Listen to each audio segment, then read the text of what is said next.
Seperti apa rasanya hidup di dalam benteng pendem Cilacap? Salah satu benteng Belanda yang ikonik di masa penjajahan. Tapi sebelum menjawab pertanyaan ini, mari kita selami dulu sejarahnya. Di Jawa Tengah, ada benteng yang benar-benar hilang. Tertimbun tanah selama puluhan tahun, disembunyikan oleh alam. Bukan karena mitos, tapi karena taktik perang paling canggih di abad ke-19. Ditemukan lagi dengan 45 ranjau darat aktif di dalamnya.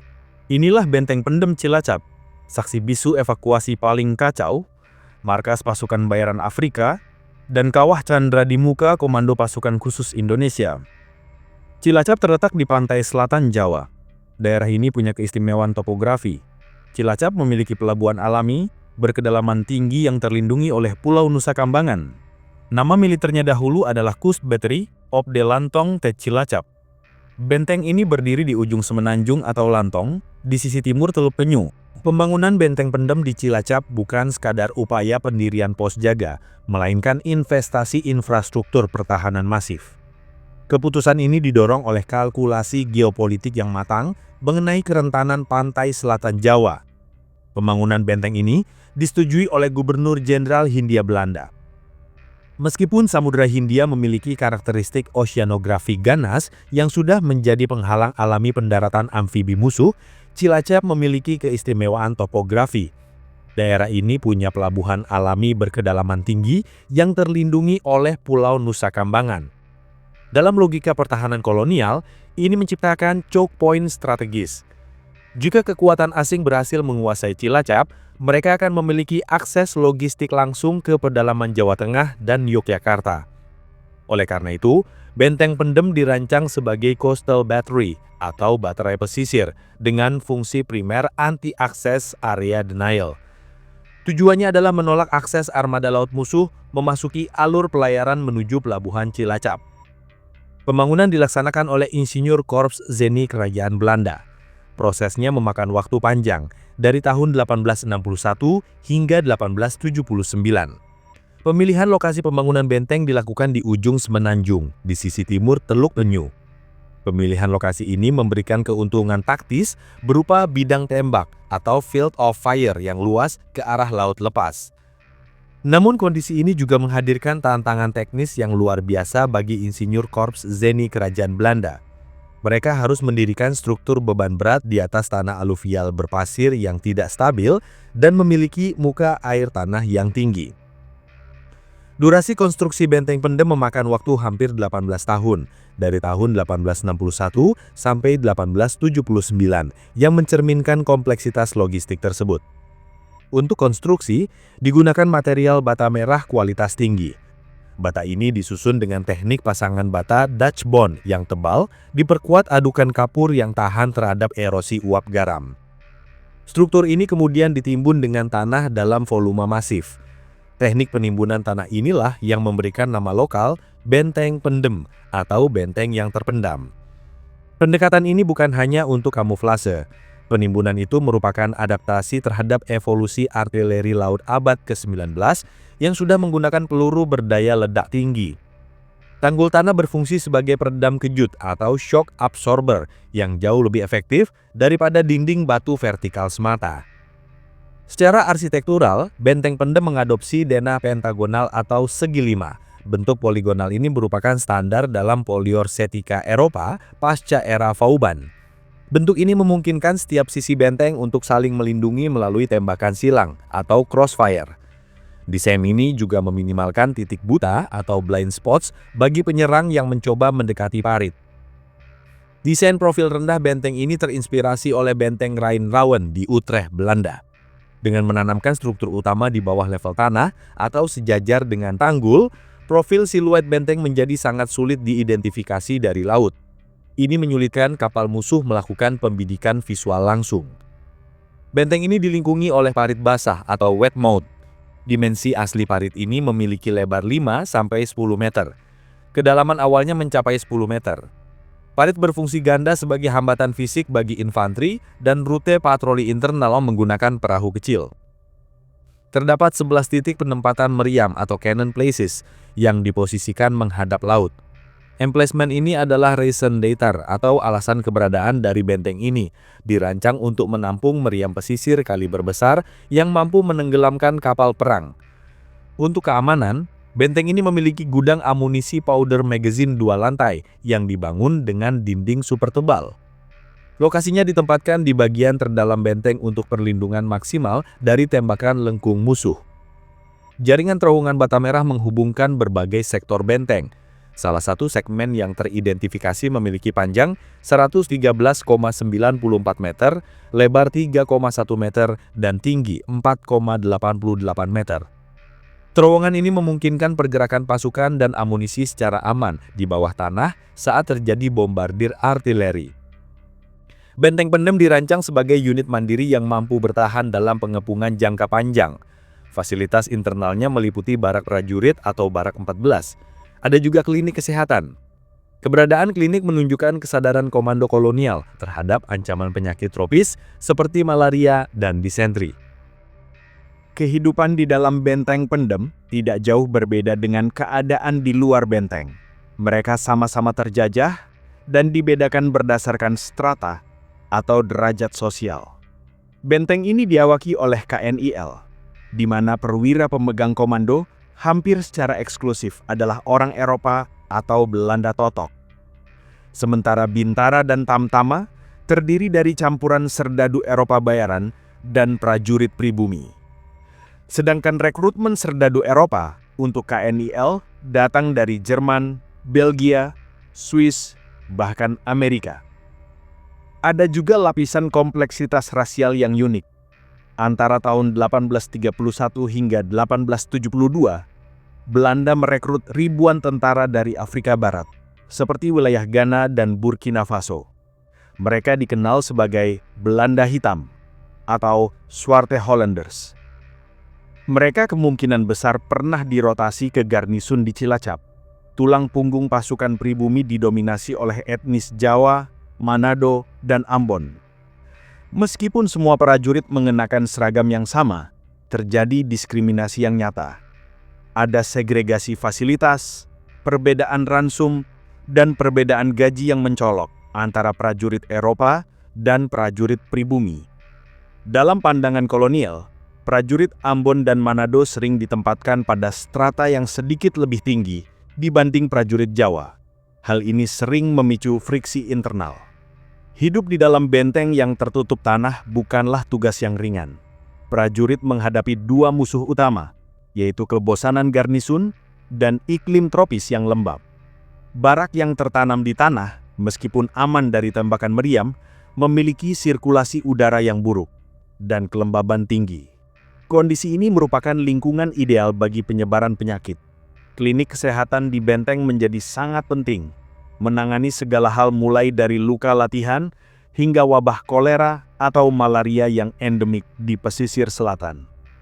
Disiplin ditegakkan dengan sangat keras. Keberadaan ruang penjara berukuran 4x3 meter di kompleks benteng adalah bukti sistem hukum militer yang represif. Penjara ini digunakan untuk menghukum prajurit yang melakukan desersi, mabuk-mabukan, atau insubordinasi. Pelanggaran-pelanggaran ini umum terjadi di tengah isolasi dan tekanan psikologis kehidupan benteng. Di luar tugas jaga, para prajurit sering menghabiskan waktu di kantin. Mereka juga bisa berinteraksi dengan masyarakat lokal di sekitar pelabuhan Cilacap jika mendapat izin keluar.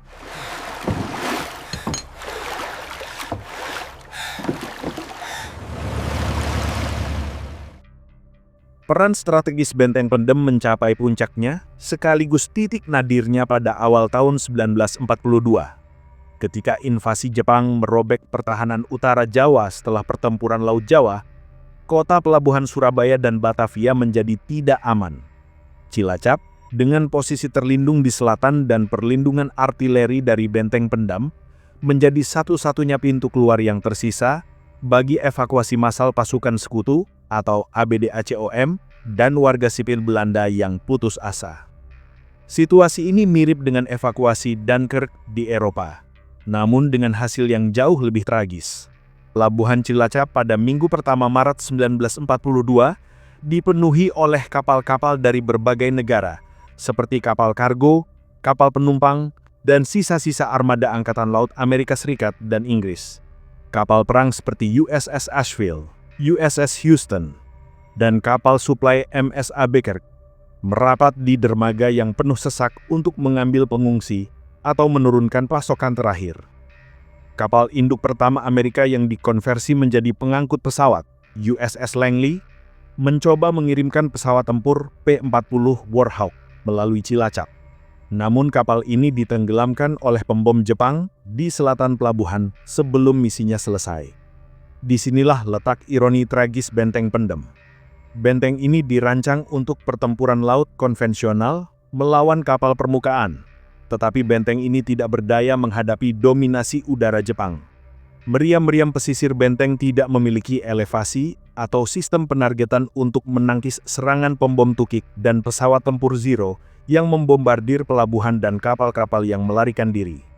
Pada 8 Maret 1942, pasukan Angkatan Darat Kekaisaran Jepang memasuki Cilacap dari arah darat setelah melintasi Jawa Tengah dengan kecepatan kilat. Garnisun KNIL di Benteng Pendem yang terdemoralisasi dan terkepung tidak mampu memberikan perlawanan berarti. Cilacap jatuh, dan benteng ini diambil alih oleh Jepang tanpa kerusakan struktural yang parah akibat pertempuran darat.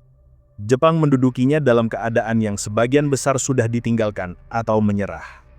Selama masa pendudukan dari tahun 1942 sampai 1945, militer Jepang membawa doktrin pertahanan yang berbeda.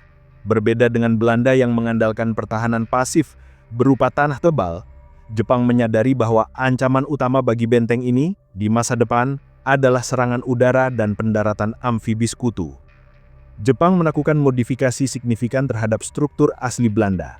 Di atas bangunan-bangunan bata merah abad ke-19, Jepang menambahkan 4 unit bunker beton bertulang dan pos pengamatan atau pillbox. Struktur tambahan ini memiliki profil geometris yang lebih tajam dan dinding beton yang dirancang untuk menahan ledakan bom udara. Penambahan ini menciptakan hibriditas arsitektural yang unik di Benteng Pendem. Fungsi benteng bergeser dari baterai pesisir murni menjadi titik pertahanan anti pendaratan dan pengamatan udara. 父さん、ごめん、守れなかった。どうして僕だけが残ったんだ。 Kekalahan Jepang pada 14 Agustus 1945 menciptakan kevakuman kekuasaan yang berbahaya. Benteng Pendem sebagai aset militer utama menjadi objek perebutan. Awalnya, benteng ini kembali diduduki oleh pasukan NICA atau Netherlands Indies Civil Administration dan KNIL yang membonceng pasukan sekutu yang mendarat untuk melucuti senjata Jepang. Hingga pengakuan kedaulatan pada Desember 1949, benteng ini berfungsi sebagai markas operasional Belanda dalam upaya mereka merebut kembali kendali atas wilayah Banyumas dan sekitarnya. Antara tahun 1950 hingga 1952, benteng ini sempat mengalami kekosongan okupansi. Setelah itu, benteng ini diambil alih secara penuh oleh Tentara Nasional Indonesia atau TNI. Unit yang menempati benteng ini pada periode awal kemerdekaan adalah Pasukan Banteng Loreng, sebuah satuan tempur legendaris di Jawa Tengah. Pengambil alihan ini menandai simbolisasi kedaulatan Republik Indonesia atas infrastruktur kolonial. Salah satu fase paling penting dalam sejarah militer modern benteng ini adalah penggunaannya oleh Resimen Para Komando Angkatan Darat atau RPKAD, Cikal Bakal Komando Pasukan Khusus atau Kopassus. Topografi benteng yang ekstrim, yaitu kombinasi rawa, hutan lebat, lorong gelap, dan akses laut terbuka, menjadikannya lokasi latihan yang ideal untuk peperangan non-konvensional. RPKAD menggunakan benteng ini sebagai basis latihan pelolosan atau Escape and Evasion, pendaratan laut taktis, dan pertempuran jarak dekat atau CQB di dalam terowongan. Sebagai penanda permanen kehadiran pasukan elit ini, didirikanlah Tugu Monumen Peluru di gerbang utama benteng.